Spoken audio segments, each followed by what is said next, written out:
All right, everyone. Welcome, welcome, welcome, welcome, welcome, welcome.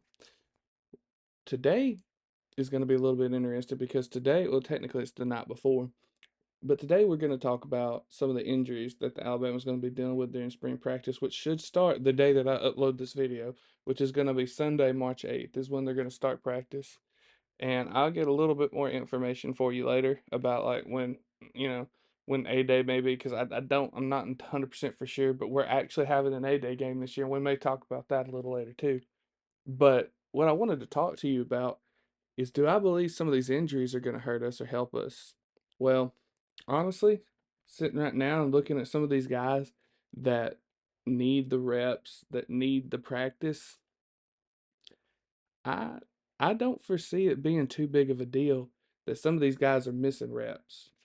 Now, here's one that I'm very disappointed actually is losing some of the reps because I was really hoping they would end up taking the starting position this year. Is Lennon Simmons is hurt, and again, I don't have specifics on what these injuries are. I'm not connected like that, which I've got friends that probably are connected enough to get me this information, but I don't foresee the Lennon Simmons thing being a big deal.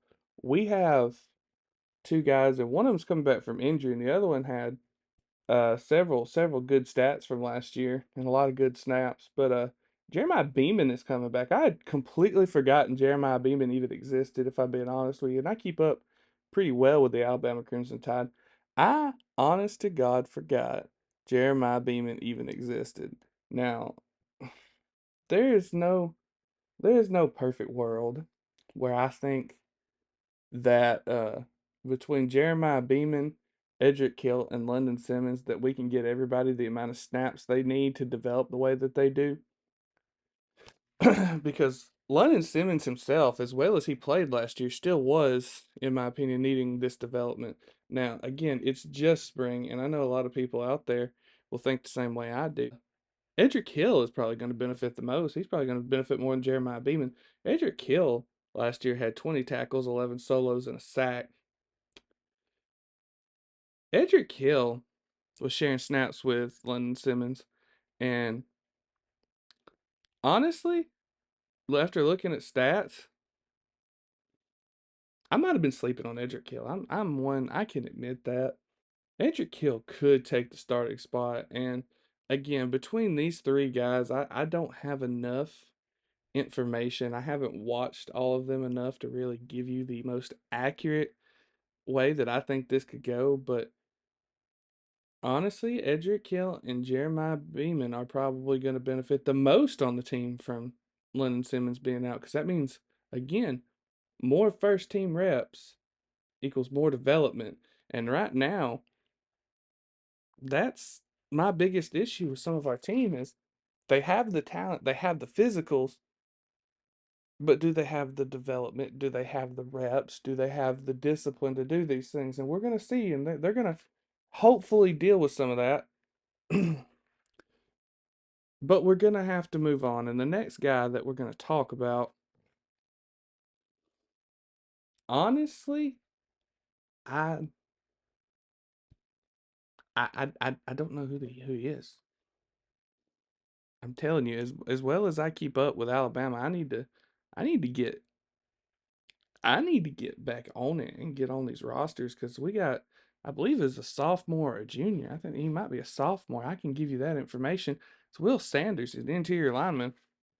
But where I think that's going to help us is the fact that we have a offensive lineman that came from Michigan, and I couldn't get an accurate amount of snaps he's played all year, but he got 80 of them playing Texas in their bowl game, and his PFF grade was a 59.5.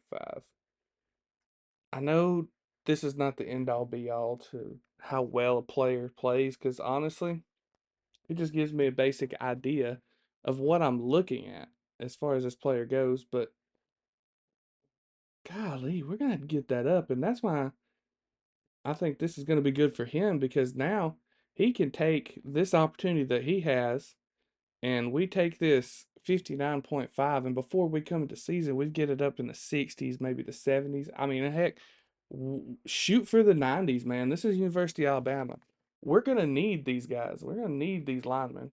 Another guy that I believe in. Again, I've got my notes here, so I'm probably gonna read my notes and then get back to everyone. Next guy we're gonna talk about is with Daniel Lewis Jr. being out for the season or for the spring. I'm sorry, not the season. Marshall Pritchett and Josh Ford to me have opposite problems because right here, I believe Pritchett is listed at 6'3", 240 pounds, and Josh Ford 6'6", 266. These two guys already have developed possibly two of the most opposing skill sets that I have seen in any of these rooms that I've looked at so far. Marshall Pritchett has already shown the ability to catch a football. He's going to have to take these reps, and he's going to have to prove to us that he can block, and he can be a very or he's going to be a very versatile tool for this offense and for DeBoer's offense. Because honestly, after watching it last year, Josh Cuevas may have been the most reliable receiver on the team, but it was also probably our most reliable blocker. And that really helped us out in a lot of situations. I mean, if you not notice, Ty Simpson a lot of times would move in Josh Cuevas to block. And so with him gone, we need Pritchett to be able to block. We need him to be able to block. We need him to kind of be able to be that safety valve as well, get those 3, 4, 5, 6 yards. Josh Ford has a complete. After looking at him at Oklahoma State, he was almost exclusively used as a blocker. And well, all he if I was him, I would take these reps. I would show up before practice and I'd hit the jug machines and start trying to catch and get my hands prepared for this because honestly, as big as he is, he's a mismatch nightmare for some people out there. So if he can work on that, we already know he can block. And I'm going to be honest with you, one of the most underutilized things in all of college football a lot of times is a tight end who is mostly a blocker sneaking out to catch a pass. Honestly, if you're sitting there all game, lined up at H-back, lined up at tight end, lined up out, and all you're doing is blocking all game, and all you're doing is running pick plays all game, and you just happen to sneak out into the flat and catch a deep in a game, that can come in handy.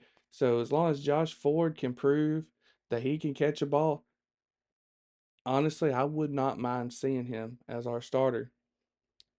Him or Pritchett, either one, honestly. But the thing is both of them have to develop two completely different skill sets.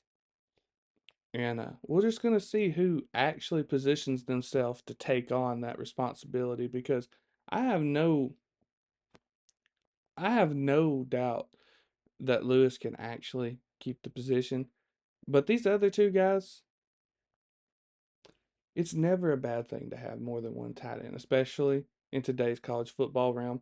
You would really, really appreciate the ability to have two or three guys deep on the depth chart at tight end that can do what you ask them to. Oh, for a couple minutes because those are the guys that I saw that now those are the guys I think will benefit from the injuries and stuff. It's just bad saying it. I know I don't mean it in that way that these guys are benefiting from someone being hurt, but I mean there's a lot of holes in our team right now that can be filled by these guys. There's a lot of necessities that can be filled by these guys' ability to do what they do. Now, a couple of other injuries, and I'm not necessarily worried about them as long as they don't become a nagging thing. And Bray Hubbard and Zabian Brown are both hurt. That right there is a majority of our leadership on the field and a majority of our production at DB. But I'm not necessarily too worried about that. They're not out completely. They're limited, so we'll see where that goes. And honestly, it could be turf toe, it could be a sprained ankle, it could be a lot of things that are keeping them out that they're just wanting to make sure is not going to be an issue later. All right, now we get to talk about something that I have kind of been up and down about over the last few years, and that's the fact that they closed the transfer portal windows for the spring and summer. So now, as of right now, your teams should look very similar to the way they look right now in season. There is going to be no, you know, shifting in and out, hopefully. Um, but that also means that we're getting our A-Day game back, and that means that Auburn's probably going to get theirs back. But we're as of right now, it's confirmed we're getting ours, and it's April 11th. That should be the end of spring practice. Now,